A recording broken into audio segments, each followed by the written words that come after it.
the Marvel Legends Eternals Gilgamesh Build-A-Figure Wave. Let's take a look at the characters behind the characters these figures are based on. First up, Icarus. Let's talk about it.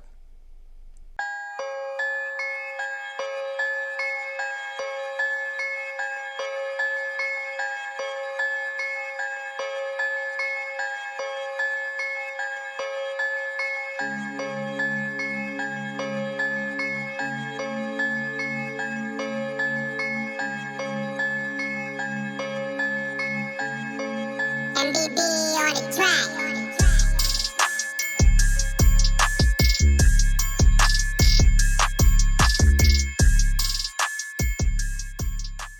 What we have here is Icarus from the upcoming film Eternals. This is, of course, the MCU version of the character. We're going to be talking about his 616, 616 comic book version of him. We'll take a dive into kind of sort of, you know, what he's about and his power set, and yeah, and we'll go from there. I'm not going to be doing a full-fledged review of this guy. I'm going to do some we'll look at his articulation just a little bit, won't go deep into it. For that, if you want a full-fledged in-depth review, I'm going to turn you to MCU Collector 24. I'll put a link in the description below. You can go over there and he'll go into detail with this character and with all of the figures in this wave. He's got the entire wave, including Thena, Ajax, and Crow. So you'll be able to see the in-depth review of the figure itself. I'm going to dive into the character, or in this case, his comic book counterpart. So having said that, before we'll get into Icarus himself, let's talk about the Eternals, where they came from. They came from Jack Kirby. Jack Kirby created the Eternals in 1976. Issue 1 of the Eternals book came out in April of that same year, and Icarus was the first character introduced. He was going by an alter ego, an alias, Ikaris. Get it? Ikaris, Icarus. Yeah. Anyway, it kind of picked up right when they were awaiting the arrival of the Celestials, their fourth host. They had 3 prior hosts before then. There's a long history about that. The Eternals have been around for over 1 million years. They date all the way back to prehistoric times, as well as the deviants, just like human beings, cavemen and stuff like that. But getting back to Icarus, Icarus has been protecting humankind from the deviants for about 20,000 years. The Eternals are basically, you know, protectors against the deviants. You know, they protect human beings, period. That's what they're here for, supposedly. So Icarus himself, once again, has been doing that deed for the last 20,000 years. Along the way, he's had all kinds of adventures and events. I'll only name a few. One happened just before his introduction. They did a retro story of him many years later, like about 30 years later. They did a retro story where Icarus and the Eternals helped Black Bolt of the Inhumans hide Adelon in the Himalayas. It was a story of how the Inhumans ended up in the Himalayas, and that's how they ended up. Icarus and the Eternals helped Black Bolt move the entire refuge into the Himalayas. Another key event for Icarus is there was some sort of conflict with the Eternals, with their entire race, their entire population. So Ikaris didn't agree with how Athena, who was the Prime Eternal at the time, how she was running things. So he challenged her, and of course the challenge had to be, fighting. So he successfully challenged Athena, and he became the Prime Eternal. Sometime after that, he had his memories wiped along with the rest of the Eternals by, of all people, Sprite. And after he regained his memories, he revived Makari, and then they went on to revive about 90 other Eternals, and I believe from there they got the rest of their race to regain their memories. Another event, he fought the Red Hulk. Actually, prior to fighting the Red Hulk, he actually fought a robot that's known as the Cosmic Hulk. And when he fought the robot, it was thought that that was the real Hulk until, robots always end up getting exposed as robots, and that's exactly what happened. But he fought the Red Hulk. And then there was an event called the Final Host. And during those events, Ikaris and the Eternals found out that they weren't here to protect mankind at all. They were here to cultivate mankind as, like cannon fodder for a species called the Horde. As a result of that revelation, the Eternals went insane, including Ikaris, and they all ended up deleting or self-deleting one another. Gotta keep it YouTube friendly, so you know what I mean when I say deleting. After that, all the Eternals ended up being resurrected because they're immortal, and their very nature with the cosmic energy, they just they can't stay deceased.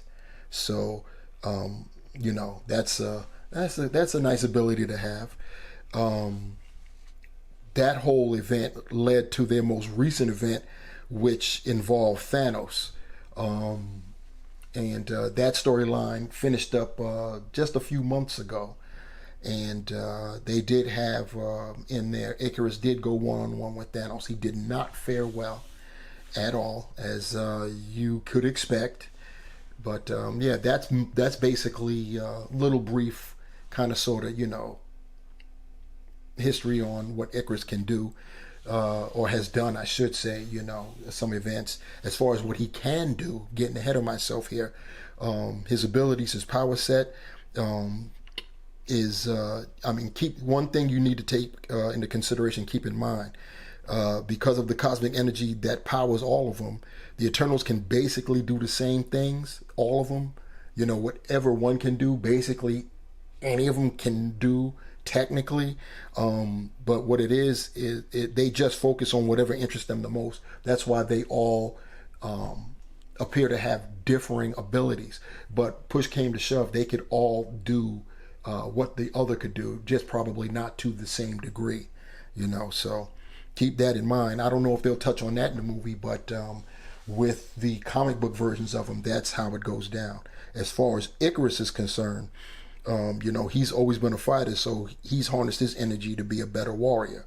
So what he has, the basic abilities that all Eternals have: he's immortal, he's invulnerable, he's got he can regenerate. As far as his individual abilities, he's one of the stronger Eternals, not the strongest, but one of the stronger ones. He could lift 40 tons, and that's before using levitation and telekinesis, which he has those abilities too. Keep in mind that 40 tons, it's relative. Marvel gives numbers just so we can have something to base and compare other characters up against. So always keep that in mind.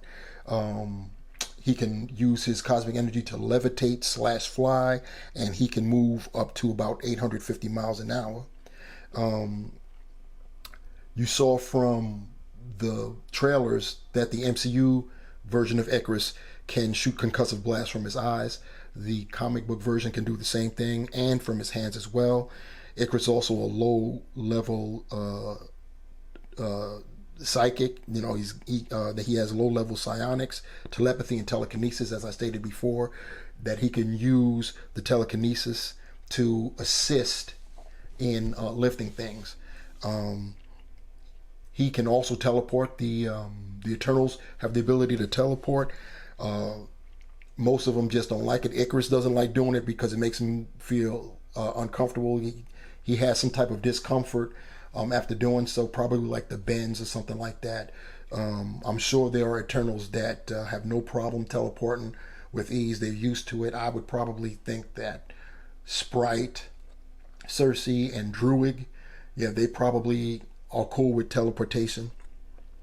But Icarus and a lot of the Eternals, from what I gather, most of them, from what I remember, they're not down with the teleporting, but they can do so. Anyhow, that is that's a good place to stop right there in terms of what Icarus can do. He, as I stated before, he's one of the more powerful Eternals, especially in terms of combat and stuff. Eternals that are stronger than him are Gilgamesh and Zurus, who I'm hoping Zurus is the leader of the Eternals in the comics, and father to Athena. Icarus is he's not as strong as those two guys, and in terms of most powerful, obviously Zurus would be considered the most powerful. And like I said, I do hope that they at least reference Zurus in the movie, if not show him outright. I would think that of the 10 Eternals that we're going to be seeing in the film, I would probably say that Cersei is the most powerful, because she's focused her cosmic energy into matter molecular manipulation. I know Sprite does a little of that too. And once again, all of them can do that too if they wanted to, just not to the degree that Cersei could. Cersei, that's basically what she does. I don't know what they'll show. And I think in the movie, she's only going to be limited to inanimate objects. But in the comics, she can even transform living tissue. So she's turned men into pigs before. So, but I'm getting ahead of myself. I'll get to that when I actually do a dive into Cersei. Anyhow, we'll take a slight look, brief look at some of Icarus's articulation, and then after that, we're gonna get up out of there. So I went on and put his neutral powered down head sculpt on for the sake of this. Like I said, I'm not going to get too deep in it, but I do want to say that these original sculpts look good. I know that most of us are kind of sort of down on these figures, on this movie, the whole nine, because it's basically unfamiliar territory, but Hasbro really put in some work into these sculpts. That's why we are lacking in accessories with all of these figures, and we are lacking in accessories. If you go over to MCU Collector 24, you'll see what I'm talking about over there. But just getting an initial look at the figure. It looks very good. The paint is very good. He even has paint on his back, which is rare that Hasbro does that. So that's pretty good. But once again, his basic articulation. He's got the head is on a dumbbell. So I'll give you that at least.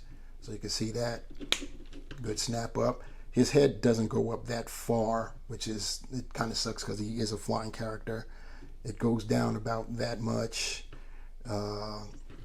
His arms can do about a 90 that way. You can get full rotation. You got bicep swivel. He's got double jointed elbows. If I can get that one to go.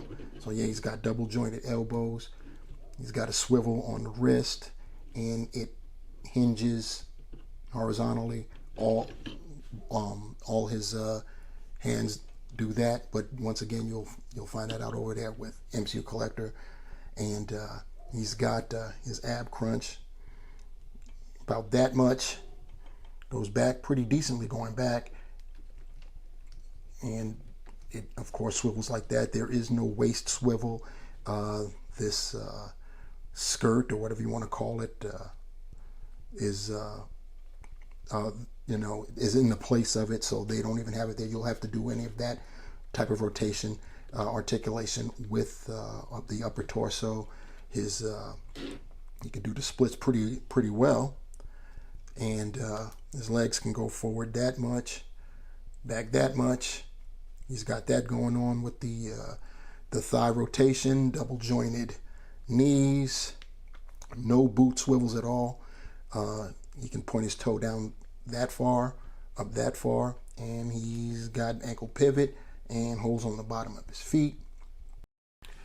So there you have it. There's Icarus, the MCU version of him.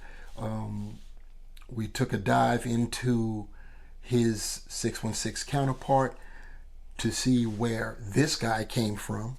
And yeah, once again, if you want to see a in-depth review, please go over to MCU Collector 24. I'll have the description in the link below. You can go check him out. He's got this entire wave, and that also includes Athena, Ajax, and Crow. So he's got everything. He's got videos up for all of them. I'll put a description in the link below every time I move to another character here. Yeah, so tell me what you think of this format. I figured that there are a lot of YouTubers that review action figures, and I don't want to, it's almost a been there, done that type of vibe I got when I did my first few, and something kept nagging me. I said I need to try to do something different to try to set me apart. And well, I'm trying this first. You guys let me know in the comments below if you think this will work. I know I'll improve as I go along, as I do these videos, but let me know in the comments below. But yeah, thanks for rocking with me, guys, and please remember to like, share, and subscribe, and smash that bell so you can be notified when I upload another video. Until the next time, my peeps, remember, the hunt continues, and I'm out. Peace.